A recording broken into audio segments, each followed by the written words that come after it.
air pasukan. Kayak tentara-tentara gitu mungkin. Nggak tahu ya, pokoknya seperti pasukan rame gitu, seperti air. Assalamualaikum warahmatullahi wabarakatuh. Ketemu lagi di channel Diki Ayu dalam tayangan Optimis, obrolan pendaki tentang misteri.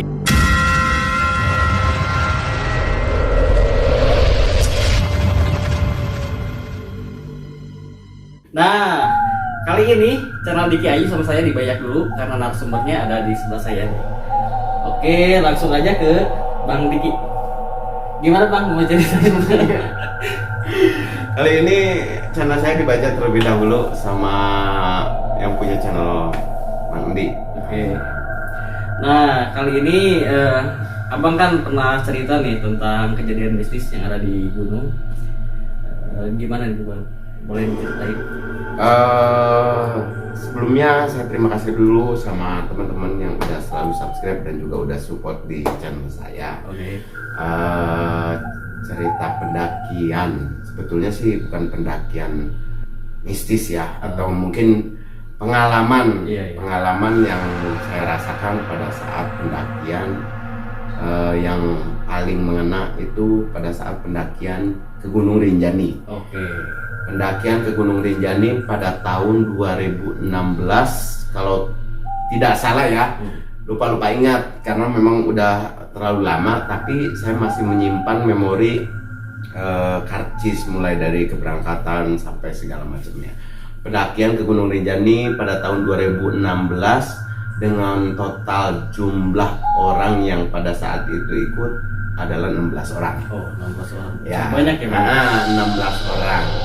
Nah, kebetulan saya memang dipercaya sama teman-teman untuk memimpin pendakian ke Gunung Rinjani. Oke. Gitu, pada tahun 2016 itu. Ya. Untuk 16 orang itu dari mana aja, Bang? Apa random gitu? Nah, 16 orang ini kebetulan kita dibagi dua tim. Ada tim Bandung dan ada tim Bogor.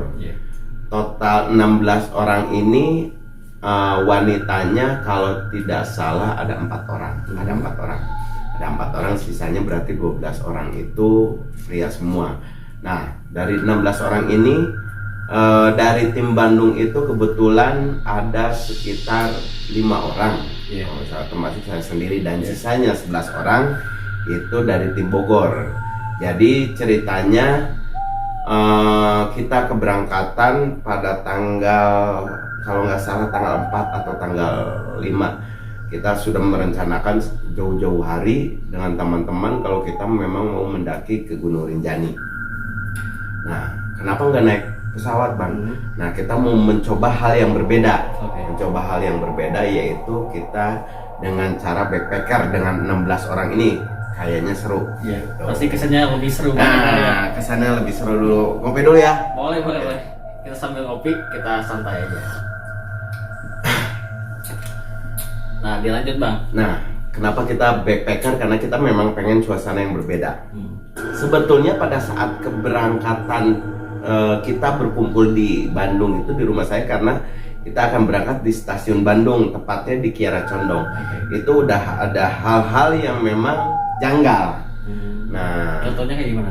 Janggalnya pada saat kita mau keberangkatan, waktu yang sudah ditentukan kita berkumpul di meeting pointnya di rumah saya ini, itu teman-teman Bogor kebetulan agak sedikit ngaret. Kita keberangkatan pukul 6 sore kalau nggak salah. Pukul 6 sore, tapi teman-teman dari Bogor jam 5 belum sampai ke Bandung gitu. Tim Bandung ketar-ketir semuanya. Nah, ketar-ketir semuanya, akhirnya kita kronologis dari awal ya. Nah, jam 5 teman-teman dari Bogor sampai ke rumah. Nggak lama kita packing ulang, lalu kita berangkat. Karena kalau kita naik kereta jam 6, berarti otomatis kita jam 5 udah ada di sana. Gitu. Kebetulan juga kita memang udah menyiapkan transportasi dari rumah menuju ke stasiun Bandung. Dengan berjalannya waktu kita udah sampai nih, udah packing segala macam, kita langsung berangkat menuju stasiun Bandung. Alhamdulillah kita masih bisa dipercaya untuk bisa pergi ke Gunung Rinjani. Nah, kereta yang kita akan tumpangi itu kebetulan posisi kita sampai di stasiun Kiara Condong nggak telat. Dengan kita bergegas karena kita harus check in segala macam. Nah, kita masuk, kita packing ulang di dalam yang barang bawaan yang masih belum sempat kita packing gitu. Nah, kita berangkatlah dari stasiun Kiara Condong. Waktu itu kita ada sekitar 15 orang. Karena satu orang itu wanita, kita ketemu di Lombok gitu. Jadi terpisah ya? Terpisah. Nah, kita berangkat naik kereta menuju Surabaya Gubang, stasiun Surabaya Gubang dari stasiun Kiara Condong dengan total tempuh menggunakan transportasi kereta api itu sekitar 16 atau 15 jam gitu. Kita sampailah ceritanya di stasiun Surabaya Gubang. Nah, setelah sampai di Surabaya Gubang, karena kita mau lanjut lagi ke stasiun Banyuwangi, nah kebetulan dari stasiun Surabaya Gubang ini kereta untuk menuju stasiun Banyuwangi itu di subuh hari kalau nggak salah. Itu mau tidak mau kita akhirnya semua teman-teman tidur dulu di ini, bukan di base camp, di stasiun. Karena nggak ada base camp di sana gitu. Akhirnya kita di stasiun dulu. Di stasiun kita tidur. Masih ingat pada saat itu saya bawa pasangan saya juga pada saat itu. Ada juga yang bawa istrinya juga, semuanya gitu. Saya masih ingat kita tidur di depan Indomaret di stasiun itu. Gila. Iya, di stasiun Indomaret. Nah, sambil menunggu teman kita yang dari Surabaya juga, kalau nggak salah, dari Malang kalau nggak salah, di sana ada. Akhirnya kita tidur. Kita kalau tidurnya tidur biasa kali ya gitu, karena memang banyak nyamuk juga gitu di sana itu. Nah, setelah jam 3 kita bangun, sekitar jam 4:30 kita harus siap-siap naik kereta ke Banyuwangi. Akhirnya kita naik kereta menuju Banyuwangi dari stasiun Gubang, Surabaya Gubang, dengan total tempuh sekitar 9 jam atau 8 jaman gitu. Dari jam 4 berarti nyampe sekitar jam 11-an ya, jam 12-an lah atau jam 1-an lah gitu. Kita sampai di stasiun Banyuwangi, kita langsung berjalan keluar semua teman-teman gitu. Sambil ada yang nyari makan dulu, ada yang nyari bakso segala macam gitu kan. Sambil berjalan. Nah, kita naik di depan stasiun Banyuwangi sebelum penyeberangan menuju Gilimanuk kalau nggak salah. Kita dapat di sana itu dapat bis 3/4. Dari naik bis 3/4 kita naik langsung, kita masuk kapal.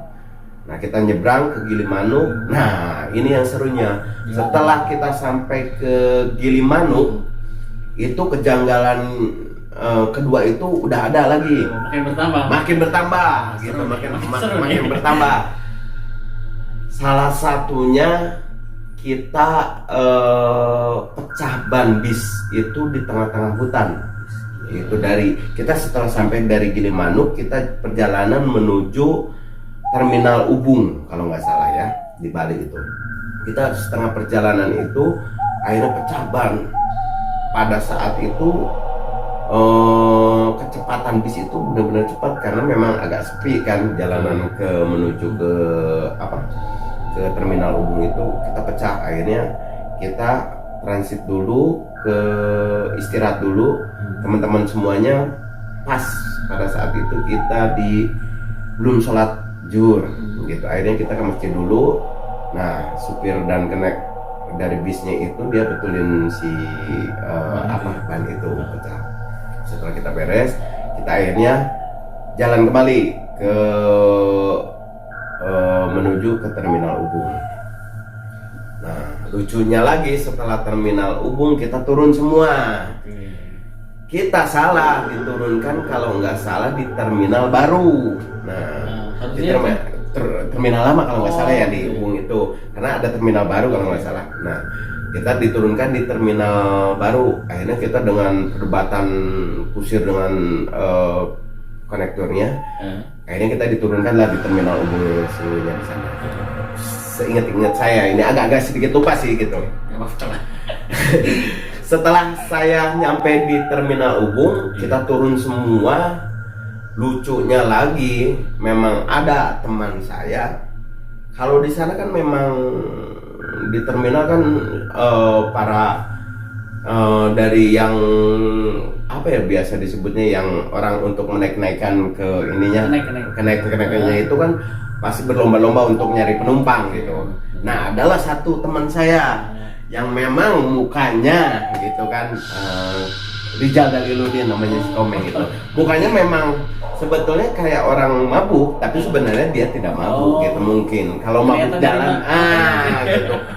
Sempat dia dari orang yang manggilin itu dengan bahasa ininya mungkin kelihatannya kayak ngeliatin muka padahal enggak gitu kan. Nah, akhirnya lewat kita. Itu kejanggalan yang udah yang ketiga kalinya. Akhirnya kita kebetulan di sana ada sahabat kita juga, rekan kita juga punya teman tetangga di sana. Ada Doblek waktu itu punya teman sahabatnya di sana namanya Black, si Black gitu. Nah, Black itu hitam. Black hitam ya, hitam dia anak Gado kalau nggak salah. Nah, si Black itu yang membantu kita pada saat itu untuk cari kendaraan transportasi menuju Padangbai. Karena dari Ubung itu kita harus menuju ke pelabuhan Padangbai di ujungnya Bali di sana gitu. Dengan bersusah payah akhirnya kita dapat naik angkutan umum kalau nggak salah, dua angkot gitu. Tepatnya pada waktu itu jam 5 atau mau maghrib kalau nggak salah, mau maghrib deh, sekitar mau maghrib. Kita mau maghrib, kita dapat angkot, kita jalan, perjalanan sekitar 3 jam atau 3 jam setengah menuju Padangbai gitu. Nah, ada uniknya lagi gitu, udah janggal banget deh pada saat itu. Akhirnya kita pada saat itu dua angkot ini agak sedikit terpisah karena angkot yang satu emang agak tua gitu kan. Nah, angkot yang saya tumpangi ini memang melejit gitu kan. Nah, masih muda. Masih muda. Powernya masih kuat ya. Akhirnya kita sampailah semuanya ke di luar dari pelabuhan Padangbai. Itu malam hari banget, kita sekitar pukul 8 atau setengah 9. Kita istirahat dulu, kita makan dulu, kita bersih dulu karena jadwal kalau tidak salah itu sekitar jam 10 atau jam 11-an gitu. Kita harus bisa menyeberang ke stasiun pelabuhan Lembar kalau di sana itu. Nah, akhirnya kita dengan singkatnya waktu saya masuk ke kapal itu bersama teman-teman. Nah, kita masuk, kita mulai pergi itu sekitar jam 12 atau setengah 1 kalau lupa ingat gitu. Jam 1 perjalanan yang harus kita tempuhkan dari pelabuhan, kalau dari pelabuhan Banyuwangi itu sampai ke Gilimanuk itu sekitar 1 jam, paling telat itu 1 jam setengah. Nah, kalau dari Padangbai menuju pelabuhan Lembar itu sekitar 4 jam atau 5 jam paling telatnya gitu. 4 jam sampai 5 jam deh gitu. Kita naik jam 12, akhirnya itu di malam itu memang aura-aura mencekam tuh udah ada gitu. Nah, si ombak itu tinggi banget deh pada saat kita naik kapal itu. Kita naik ombak dan ada kejadian hampir gitu sebetulnya. Keponakan saya sendiri sih sebetulnya, saya tuh jalan bareng-bareng dengan dia gitu. Cuman kebetulan saya yang jadi narasumbernya. Ada yang namanya Adit atau Abdul gitu. Tiba-tiba dia mungkin pusing, tapi kalau bilang pusing sebelum makan, dia pasti udah makan sebelum. Salah trik maksudnya. Nah, itu tiba-tiba dia di dek kapal, dia hampir jatuh ke laut. Kalau memang nggak dipegangin gitu. Alhamdulillahnya dia langsung pegangan dan ada memang teman kita dia lagi lihat ombak lagi tinggi gitu kan. Nah, kita menyelamatkan, kita selalu di dalam perjalanan apapun kita selalu mengutamakan teman-teman wanita ini, kita harus benar-benar apa ya, terjamin, terus aman, karena kita yang harus kita jaga itu adalah keselamatan, kekompakan, karena tujuan kita itu bukan puncaknya, tapi kembali lagi dengan ke rumah dengan selamat, itu tujuan kita, kunci utama kita gitu. Dengan berjalannya waktu, kita perjalanan selama 5 jam, sampailah kita di Lembar. Nah, di Pelabuhan Lembar. Di Pelabuhan Lembar, saya ditunggu sama rekan saya juga di sana, gitu. Ada namanya Adia Baskara, gitu, atau Cumi. Dulunya dia orang Bogor. Nah, dia memang di sana KPA juga, dan kebetulan saya dijemput juga sama temennya dari Adia Baskara itu. Cumi itu anak mapalanya di Unram itu, gitu kan, di Universitas Mataram kalau nggak salah. Gitu. Nah, setelah kita istirahat dulu ke rumahnya si Cumi. Nah, kita istirahat dulu ke rumah Cumi. Itu perjalanan kita udah lelah banget. Nggak mungkin juga kalau kita langsung menuju ke Sembalun. Akhirnya kita istirahat dulu di sana. Kurang lebih kita istirahat 4 jam sampai 5 jam dah kita ya, gitu. Bayangkan 4 jam sampai 5 jam dah kita istirahat dulu gitu. Kopi dulu ya. Lanjut. Selama kita istirahat di rumah Cumi itu, kita mempersiapkan perlengkapan yang memang kita mau kita siapkan di Sembalun. Nah, salah satunya adalah gas. Karena kita nggak mungkin bawa gas dari Bandung gitu kan, kita nggak bisa bawa gas ke dalam transportasi kereta gitu. Karena menjaga hal-hal yang takutnya kan si gasnya itu bocor atau gimana, kasihan penumpang yang lain. Akhirnya kita sepakati dengan teman-teman semuanya, kita ada di ini udah deh di sana aja, kata rekan saya itu. Nah, akhirnya setelah menyiapkan semuanya, kita juga menyiapkan transportasi. Masih ingat dengan itu Pak Mulyadi kalau nggak salah itu. Kita disiapkan mobil L300 yang tinggi, tapi ya kalau di Bandung kan ada tuh mobil-mobil yang wah gitu, dengan kecepatan tinggi lah pokoknya. Kita mempersiapkan, masuk semuanya. Sekitar jam 2 kita mulai berangkat menuju Sembalun. Sembalun teman-teman. Dari situ kita udah agak berbeda nih sebetulnya. Roman-romannya gitu. Agak sedikit tegang gitu sebenarnya. Akhirnya kita nyampe lah di Sembalun itu pukul 6 jam 8 malam. Jam 8 malam. Terus kita nggak mungkin dong booking, ya kan? Kita registrasi nggak mungkin, karena kan pada saat itu kalau nggak salah memang belum sistem booking 2016 itu. Nah, kita registrasinya itu pasti pagi hari. Nah, kebetulan. Nah, kita akhirnya diarahkan ke rumah base camp waktu itu, yang kita pada saat itu sewa porter juga untuk orang bawaan yang kita bawa, karena kan dengan jumlah 16 orang itu kita harus menggunakan porter di sana. Ya kita perekonomian di sana ya dengan porter atau gimana gitu kan, karena kebetulan porter-porternya di sana memang luar biasa baik-baik semuanya. Dan ada uniknya lagi sebetulnya, kita di sana disambut oleh Bang Wawan. Ada Bang Wawan yang rekan juga, dia dari kalau nggak salah dari Mapalam Manado gitu. Bang Wawan itu baik banget. Dia rumahnya memang nggak begitu jauh dari Taman Nasional Gunung Rinjani itu gitu kan. Ini kita disambut pagi-pagi, kita bangun, kita mempersiapkan semuanya.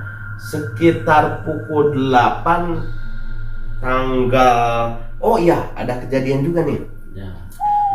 Hampir lupa saya.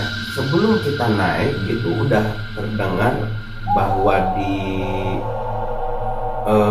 Segara Anak itu ada yang meninggal. Kalau nggak salah wanita gitu ya, meninggal pada tahun 2016 itu.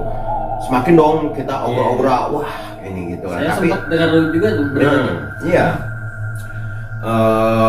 itu kita semakin agak sedikit ketakutan, cuman saya harus sebagai seorang leader bisa menenangkan teman-teman semuanya gitu, karena kita naik ke atas harus tidak membawa beban, karena tujuan kita itu harus kembali ke rumah itu dengan selamat gitu.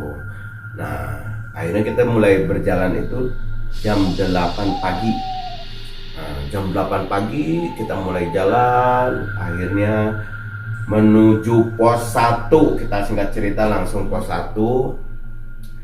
Kita istirahat, kita minum dulu, makan cemilan-cemilan. Kita tetap satu rombongan, ada leader, P3K, sweeper, kita memang udah bagi tim semuanya gitu. Jadi kita memang menjaga nanti perjalanannya kan, sebelum ke sana kita lewat jembatan sebelum ke pos 1 tuh, wah lumayan deh gitu kan. Saya sedikit senang sih karena bisa kembali lagi ke Gunung Rinjani gitu pada saat itu 2016 itu pendakian yang kedua gitu. Sebelumnya pernah gitu, karena saya sekarang berbedanya saya membawa pasangan saya gitu kan, istri saya ke sana gitu. Lebih apa sih, harus benar-benar menjaga, harus benar-benar ini deh, safety-nya harus benar-benar gitu. Akhirnya kita sampailah di pos 1. Pos 1 kita nyemil, kita minum-minum. Karena target kita di pos 2 gitu.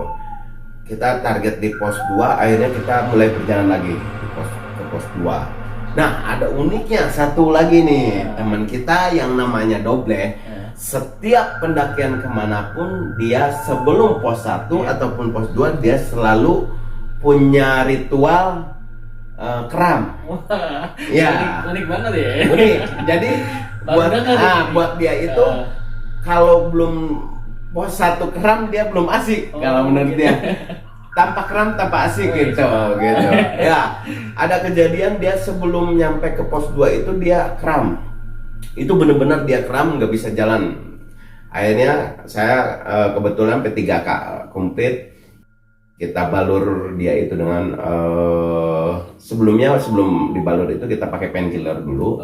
Gitu kan, salon pas ya gitu. Nah, supaya sedikit mengurangi sakitnya dia, alhamdulillah dia bisa sampai ke pos 2. Nah, di pos 2 ini kita makan siang seperti biasa, makan siang segala macam.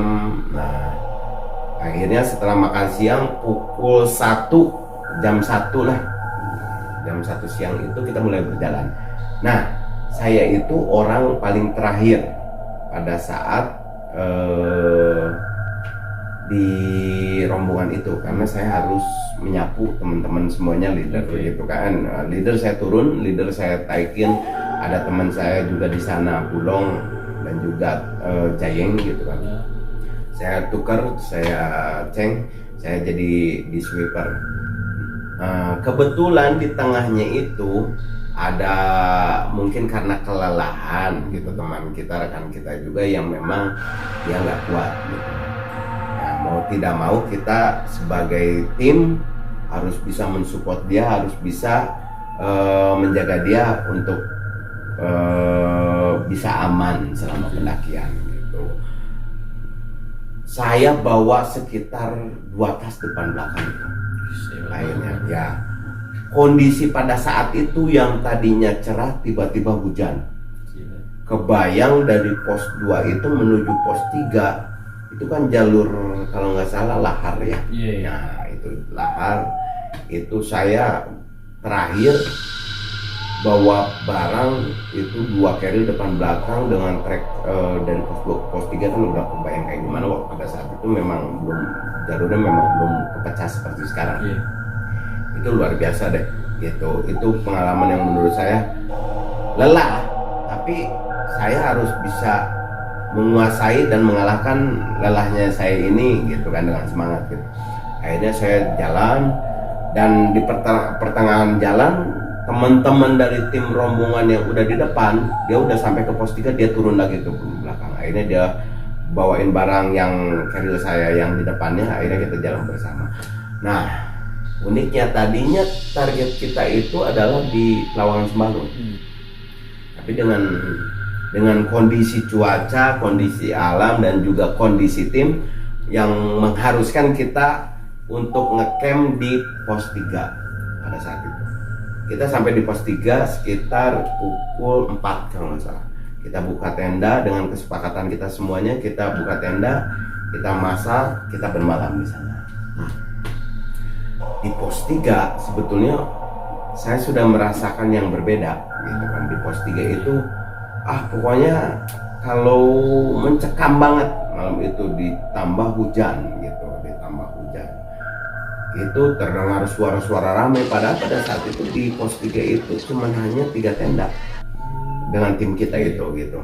Jadi kedengarannya Seperti seolah-olah ramai gitu kan. Kalau saya kan berpikir ya udahlah, kita masing-masing aja gitu. Kita tidak mau mengganggu mereka juga tidak akan mengganggu kita gitu. Nah, terlewatilah malam itu gitu kan. Nah, akhirnya kita mulai jalan kembali di keesokan harinya. Keesokan harinya yang tadinya mau kita jalan jam 7 pagi, kita ngaret biasa. Ya kan?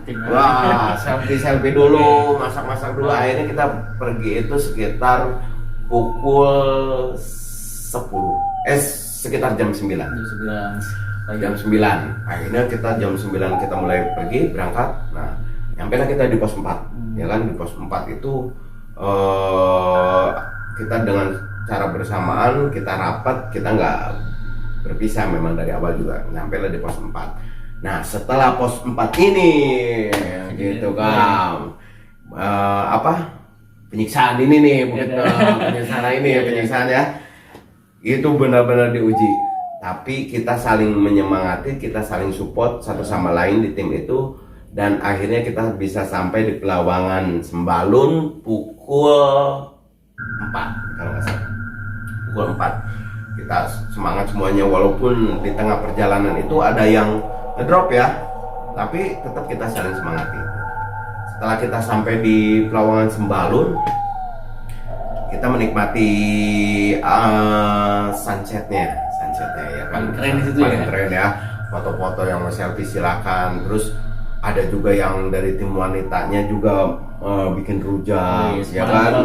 Rujak kita memang udah mempersiapkan di sana, bikin rujak asinan gitu kan, tambah seger kan. Kita ada yang bagi tugas, ada yang masak, ada yang ngambil air ke bawah, ya kan. Itu pokoknya. Nah, tibalah saatnya kita untuk summit ke Rinjani ceritanya. Summit ke Rinjani, ada rekan kita itu yang memang ngedrop dari awal di pos 2, dia tidak bisa melanjutkan summit. Nah, karena memang keinginan dia sendiri dan juga kondisi dia. Itu keren menurut saya, dia tidak memaksakan tidak memaksakan ego dia harus naik gitu. Dia lihat kondisi dia langsung ya udah saya bang nggak jalan gitu. Akhirnya saya berangkat itu summit itu sekitar pukul 11 karena kita di punggungan terakhir ya, di punggungan terakhir kita ngecamp itu yang dekat air ke bawah itu. Nah, kita berangkat sekitar jam 12, setengah 12 setelah sarapan, dimasakin sama porternya stamina karena kita harus makan.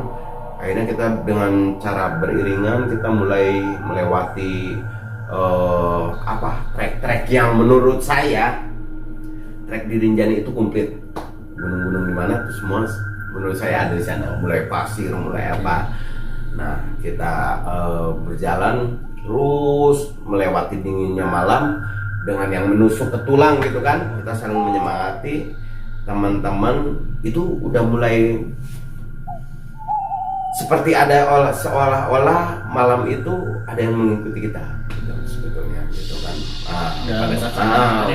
Udah ada yang merasakan yang aneh-aneh. Akhirnya kita tibalah di puncak Gunung Rinjani, ya kan, 3726, ya kan, MDPL kalau nggak salah.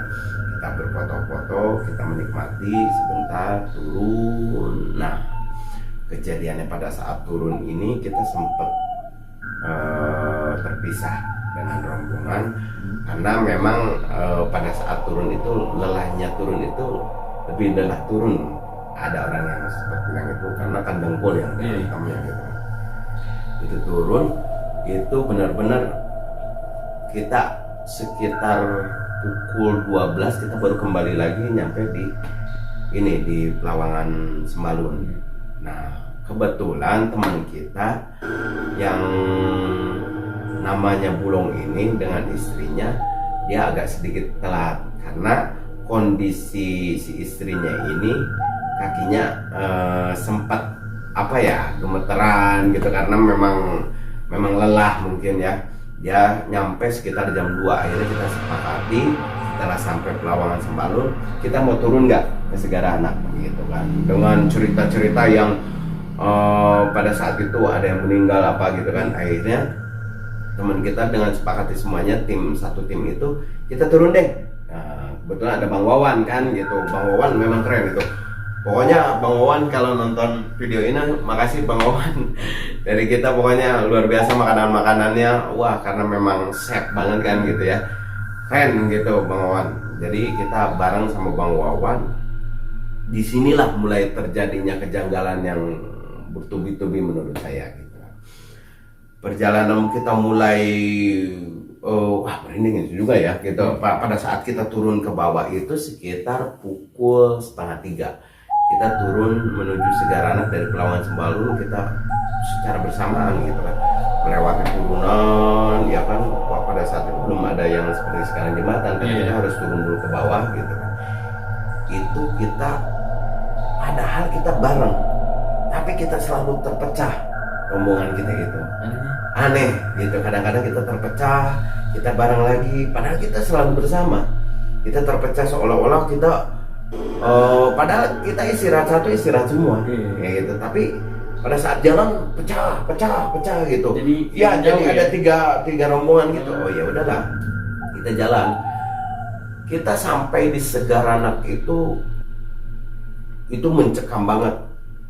Jam 7 malam.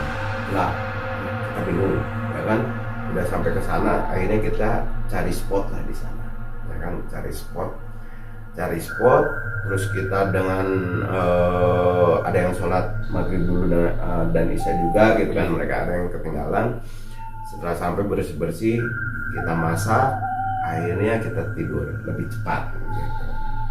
Nah setelah tidur kita lebih cepat itu, nah malamnya ini gitu, karena mungkin kelelahan atau entah seperti apa ya, pada saat malamnya itu sekitar pukul 1:30 atau jam 1:30 deh gitu. Saya lupa ingat karena mungkin itu malam, karena kita dekat danau ya, itu seolah-olah beberapa kali langkah seperti suara air pasukan. Kayak tentara-tentara gitu. Nggak tahu ya, pokoknya seperti pasukan rame gitu, seperti air, seperti kayak berjalan di atas air. Saya sempat mimpi itu. Nah, saya kira saya mimpi dulu gitu, seolah-olah kayak yang mau kita tuh, salah satu dari kita tuh kayak yang mau bawa gitu kan. Nah, akhirnya saya bangun sekitar lihat jam. Pada saat itu jam 2:15. Saya bangunin istri saya kan. Itu suaranya ada ternyata.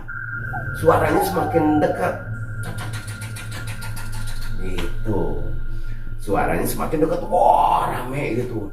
Akhirnya dengan ya udah, kita baca-baca aja kan, baca-baca dengan agama kita sendiri, kita baca-baca karena kita di sini memang tidak mengganggu gitu. Akhirnya kita udah semakin kencang suaranya air. Gitu. Pokoknya suara air lah. Suara kalau film sekarang seperti film-film yang bisa terbang gitu. Banyak tapi suara kayak seperti kuda tapi bukan kuda, tapi seperti orang berjalan gitu. Itu pokoknya udah wah gitu, tegang. Saya bangun istri saya, "Marga, oh iya benar." Kita kalau kita tegang, kita panik ya udahlah, kita nggak bangunin semua teman-teman. Padahal ada teman-teman di luar yang tidur di luar juga, karena kita buka 4 tenda kalau nggak salah. Pagi ini ceritanya, ya kan? Setelah pagi, saya tanya sama Bang Wawan di depan, sama teman-teman yang tidur di depan, dan harga suaranya enggak sana. Tapi ada yang dengar. Dobleh ini kalau nggak salah dia dengar. Ya gitu. Dia dengar katanya, oh ya udahlah kita pada saat itu karena kita lelah, nggak mungkin kita melanjutkan untuk perjalanan pulang. Akhirnya kita menginap lagi gitu, 1 malam. Kita 4 hari 3 malam kalau nggak salah. Kita menginap lagi 1 malam kalau nggak salah. Atau pulang gitu ya. Kita nginep dulu kita di sana 1 malam. Nah itu malam berikutnya pun sama, tapi lebih berbeda auranya. Istri saya seperti ngelihat yang kayak gimana gitu yang di atas danaunya itu. Cuman benar-benar itu asli benar. Cuma karena kita berpikir di sana kita tidak mengganggu, kita ke sana juga memang niatnya memang untuk mendaki dan pulang kembali lagi dengan selamat. Gitu. Akhirnya kita ya udahlah, tidak ramai bersama teman-teman yang lain. Udah gitu kan, dengan bacaan kita ya kita tidak mengganggu, udahlah kita akhirnya jalan. Saya tidak ingat pada saat itu ada dari teman-teman wanita kita yang memang pada saat itu lagi berhalangan, gitu, berhalangan gitu. Nah akhirnya besoknya pagi itu dengan tanpa basa-basi kita packing ulang, kita rapikan kembali. Itu suaranya saya sampai sekarang masih ingat aja gitu. Suaranya benar-benar kena banget gitu. Wah, suara orang berjalan gitu. Tapi banyak seperti langkah kaki banyak kan.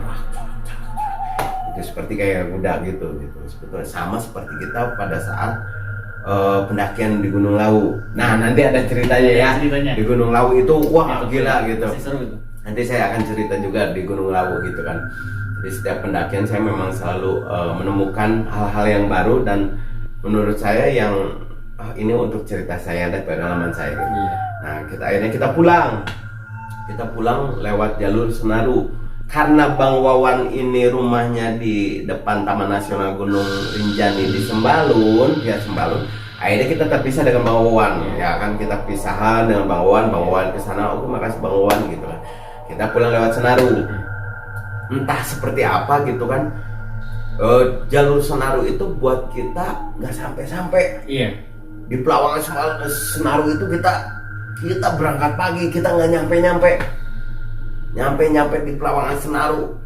Berangkat kita jam 8 itu, kita nyampe jam 3 itu nggak nyampe. Harusnya perjalanan durasi paling lambat itu kita 4 jaman lah, naik atau 5 jam. Ini nggak nyampe kita jam 3, jam setengah 4. Akhirnya kita sampai di Pelawangan Senaru, kita akhirnya senang gitu kan. Padahal saya memang dengan orang yang memang di sana juga, kita memang bagi tugas kan, orang-orang yang tahu kita jalur yang sudah ada gitu. Kita sampai di Pelawangan Senaru, kita turun lah Pelawangan. Nah kita ngejar sebelum maghrib, harus bisa keluar di pintu Senaru. Di sana ada warung namanya Ina gitu ya. Nah, Ina itu baik deh gitu. Nah kita ngejar maghrib, tapi ternyata maghribnya kita itu di pos 3 juga kita udah sekitar jam setengah 7 kita di setengah 7. Nah inilah yang saya bilang, kita seperti seolah-olah kita itu seperti diserang kayak pasukan gitu pada saat di Rinjani. Nah kita juga seperti dijegal nih pada saat pulang. Di pos 3 itu pokoknya kita maghrib lewat setengah 7. Nah karena saya udah sadar teman-teman wanitanya ini ada yang berhalangan, akhirnya kita wanita itu diselang-seling, ditutup gitu kan. Kita turun dengan rapat, pokoknya pada saat itu rapat gitu. Nah kejadian ini di pos 2. Sebelum masuk pos 2, itu pos 2 itu kan ada posnya. Belum mau pos 2 itu saya udah merasakan yang berbeda. Gitu. Auranya udah, bulu kuduk udah merinding banget tuh. Wah. Saya orang yang pertama yang mimpin pada saat itu. Saya memang niat saya ketemu pos kita lewat terus gitu. Nah karena saya memang udah berbeda gitu kan. Kata saya ini udah nggak beda dah. Udah beda ini, kita harus jalan terus. Pas sampai ke pos 2, kita mulai masuk ke pos 2, ada posnya di belah sana. Itu Masya Allah, itu merinding nih gitu maksudnya. saya lihat dengan senter sendiri posisi jam 8:30 itu seolah-olah kita dijegal gitu sama ya udah ada yang gitu kan. Oh, wah, pokoknya kalau bisa dibilang merinding banget gitu, seperti orang yang lagi kayak panjang ribet ya. gitu dipegangin, wah gitu. Itu dulu depan saya gitu kan. Akhirnya saya bilang sama wanita-wanita di belakang, gak usah tengok kanan, lihat lurus aja atau lihat bawah gitu. Kita jalan. Ternyata si istri saya dan istri yang lainnya juga mungkin dia kurang denger ya karena malam gitu. Dia lihat kanan, lihat semuanya kan, beberapa orang dia kan lari, kita tidak mungkin karena bakal celaka ya kan, karena buat saya kita tidak mengganggu, mungkin dia juga tidak akan mengganggu. Akhirnya kita jalan rapat, wah dengan rasa ketakutan, tapi ya kita bawa santai aja lah, bawa happy juga, kita saling support. Orang yang belakang kita nggak kasih tahu gitu kan. Alhamdulillahnya orang yang belakang posisi aman. Sampai pada akhirnya kita ketemu pos 1 itu lama banget. Nah, wah seolah-olah kita tuh di luar gitu. Pas di pertengahan pos 1 itu, sebelum pos 1 itu kita seperti ada lagi gitu, ada lagi gitu. Alhamdulillah kita sampai di pos 1. Di pos 1 kita nggak istirahat, lanjut bablas terus gitu. Lanjut bablas, kita sampailah di pintu Senaru dengan rasa bahagia. Pokoknya Sundanya bunga lah gitu, teman-teman semuanya. Akhirnya kita sampai di pos Senaru gitu kan, di pintu rimba, finishnya di sana. Akhirnya kita nggak cerita dulu gitu kan. Nah, karena kan memang ya, tidak untuk diceritakan lah sebetulnya gitu kan pada saat di gunung itu, ya udahlah. Nah gitu. Akhirnya pas kita bersih, kita makan di sana di warungnya Ina gitu, kita mandi, kita istirahat di balainya Ina itu. Nah paginya kita setelah beres, kita bersih, mandi lagi, kita persiapan pulang. Di situ kita baru cerita, wah begini. Ternyata teman-teman dari tim yang lain setelah kita tanya, mereka juga merasakan sama yang saya rasakan mulai dari awal gitu. Cuman mereka memang tidak cerita karena ya udahlah, bukan untuk diceritakan pada saat di gunung. Kita niat kita itu kita harus mendaki aja, udah pulang dengan selamat sampai tujuan, itu kunci utama kita. Seperti itu ceritanya. Wah, makanya gitu. Jadi ada poin penting yang menurut saya di sana yang didapat pada saat pendakian itu. Safety-nya pendakian itu benar-benar harus kita utamakan. Kebersamaan dan kekompakan itu harus kita utamakan juga. Kembali ke rumah dengan selamat itu tujuan kita. Dan yang terpenting itu adat istiadat kita di sana itu harus dijaga, etika kita. Nah, karena kita kan tidak tahu gitu kan yang di sana maksudnya yang terlihat ataupun tidak terlihat gitu. Kita harus sopan santun, etika kita dalam masuk ke wilayah yang baru kita harus seperti apa gitu. Nah, mungkin oke teman-teman. Cukup sekian ya Bang ya, cerita dari Abang Diki. Nanti ada cerita selanjutnya. Kita lanjut cerita selanjutnya. Bagi kalian yang suka video ini, jangan lupa like, comment, share, dan subscribe. Terima kasih. Salam optimis, obrolan pendaki tentang misteri. Oke.